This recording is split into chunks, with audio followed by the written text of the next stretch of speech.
Alright, hi everybody, it's Bonkai922. This is the Magi review. Before I get into the Magi review, Noragami.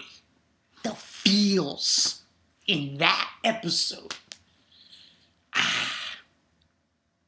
I'm going to agree with something that Killing the Shotgun showed me. She showed me like the listings of like the top animes of the winter, as far as ratings are concerned, according to the fans in Japan. Number one was Noragami. That's true. That's 100% factual. 100% fact. Because this episode, where it's going right now is awesome.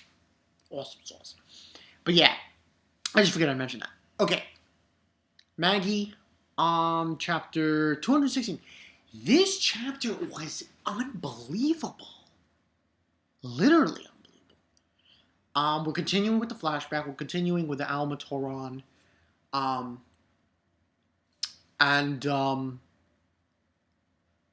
We have in this chapter we get everyone. We actually see King Solomon as a younger, obviously. Yeah, he looks exactly like Aladdin. It is pretty given.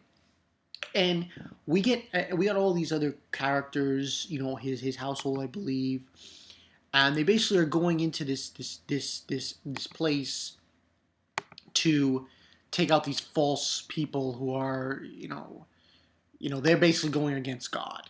And we have all these other people who are part with Solomon, and one of them is Ugo, and this guy Ethan, and they're basically going in to steal the divine staff. We see this girl who saying that, oh, someone has come from the heavens to see me, and she's a magician, and she's like getting drained her Magoi. And I'm going to say this one, and later on we find out her name. I want to say she is the Maggie bitch. Not 100% fat, not 100% certain, but I just get this feeling about her. Like she has, like she's part of it. You know what I mean?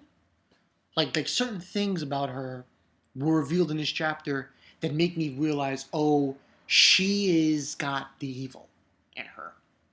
Give or take. Now, pretty much Solomon goes in there when he meets her, and, breaks through the barrier there, because she's, in the barrier. And she's like, this was a funny line. He says, come with me if you want to live. I'm thinking about Arnold Schwarzenegger. Come with me if you want to live. And pretty much she says, who are you? And he's like, Solomon. And we see his face, and I'm like, Aladdin. Yeah. Some people, I think, Nostradamus, were saying, like, because Aladdin was said to be his proxy, And some people wouldn't think, oh, automatically, yeah, Solomon must look exactly like Aladdin. It's debatable. It's debatable to a certain extent about that. But he basically takes her hand and gets her out of there. And they're basically saying 800 years have passed since Ilah gave magic to all humanity. Plan to create Alma Toronto was put on hold. The magicians forgot about their noble intentions. And they basically build something called Gunad in other species territories, which they were able to activate magic and self-awareness. They were able to steal the other species' thoughts, and after that, stole their intelligence. They non-human species. They made them all follow their orders, supposedly. And we have these oh, I don't know what the hell these guys are. They look like lions or wolves. Yo, that was freaking crazy. But, I mean, you could see that they're kind of subjugating the other species, but then again, the other species were kind of eating them, eating the humans. So, but now that they have magic, they're able to counter against them.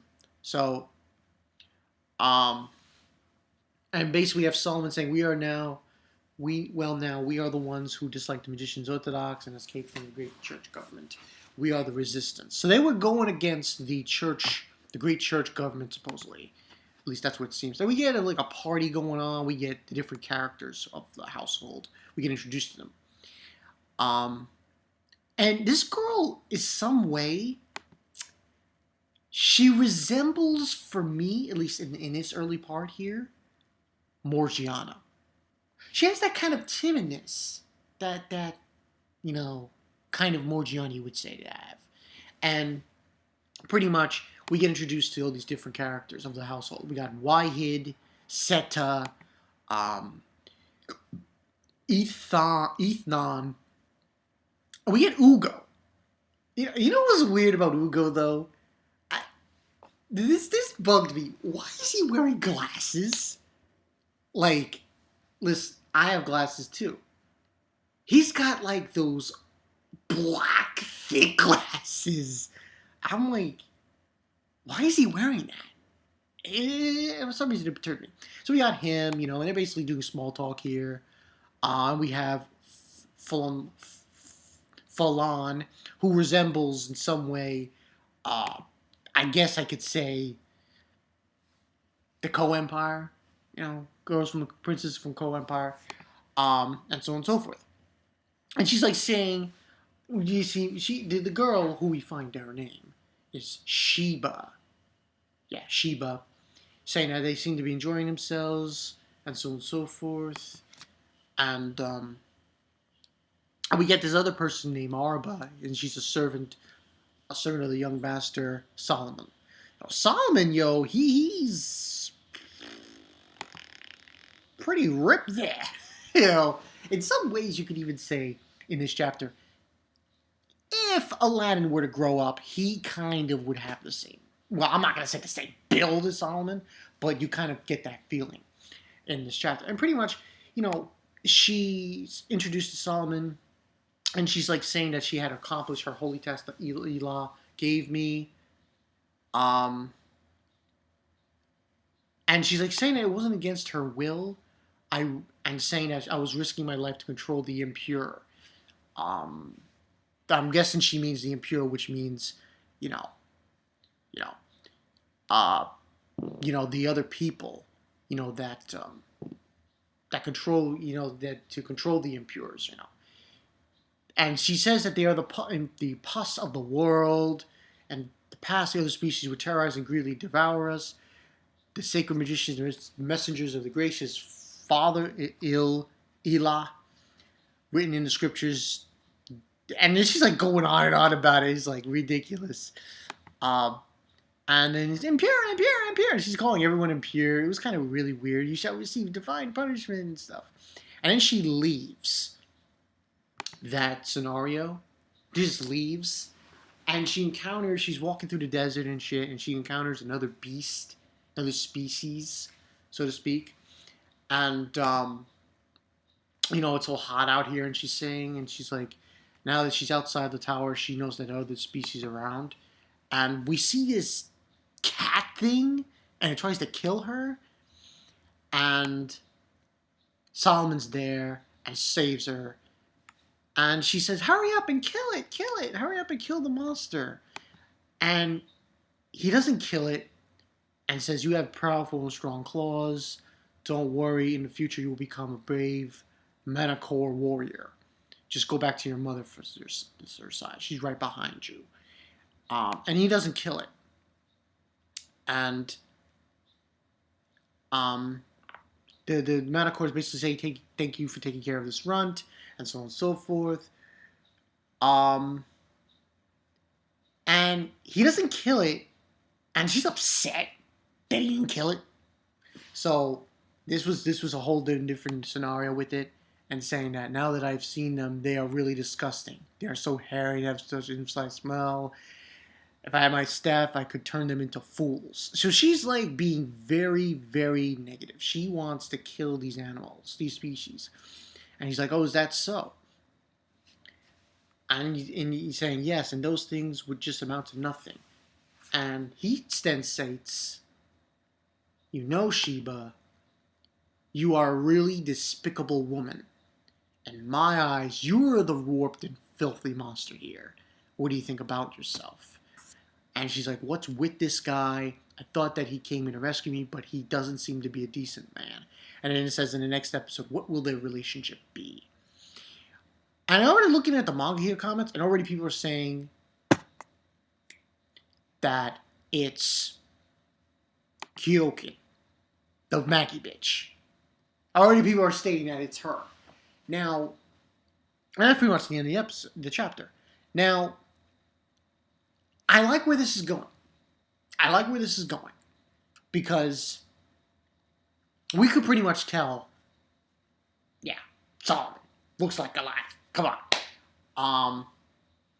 And we could see that the relationship that Soloman had with this girl,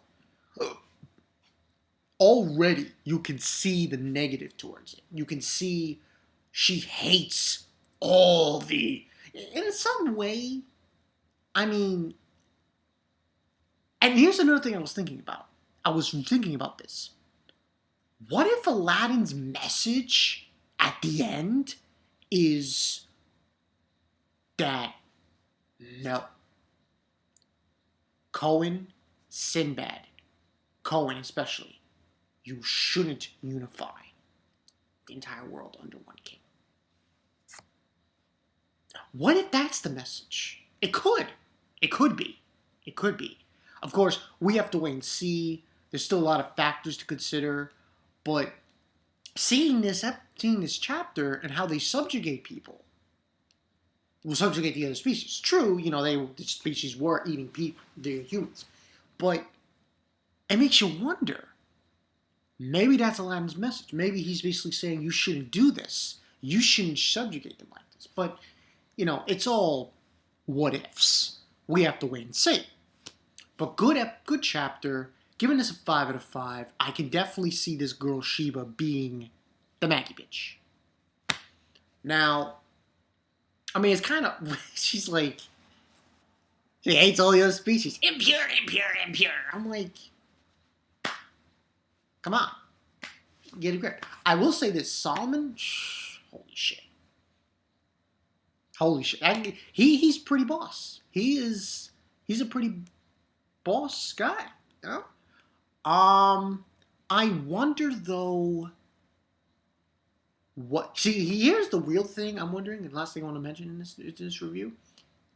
What is going to be Sinbad's and Cohen's reaction when this is all said and done? Because you gotta wonder, to a certain extent, like, are they really gonna take Aladdin's advice seriously? Because at the end of the day, maybe that's what they need to do. They need to take this advice seriously from what he's telling them. And I just have a funny feeling Aladdin's going to say, you shouldn't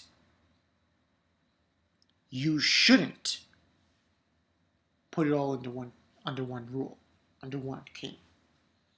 I mean, true, because there's always going to be maybe that person that, because, and as far as the subjugation of the other species is concerned, I mean, they kind of, I had mixed reactions on it. So, but this was a great chapter, 5 out of 5, and like I said, this Sheba girl, she definitely is probably Magi bitch. It is highly probable.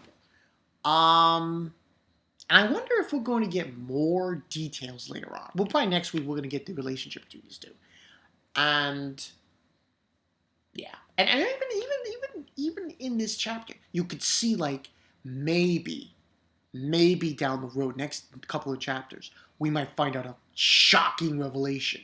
Maybe the finalists. This is something to think about, people. Maybe the finalists was one of those creatures. And the finalists get...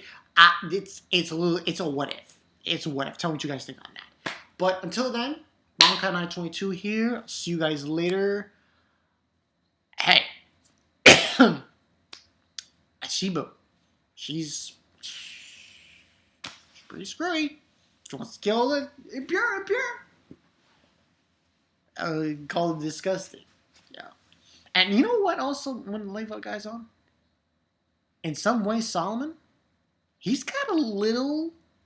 I'm not saying a lot. A little Sinbad in him, to a certain extent. It's like, it's there. It's there. I'll see you guys later. Peace.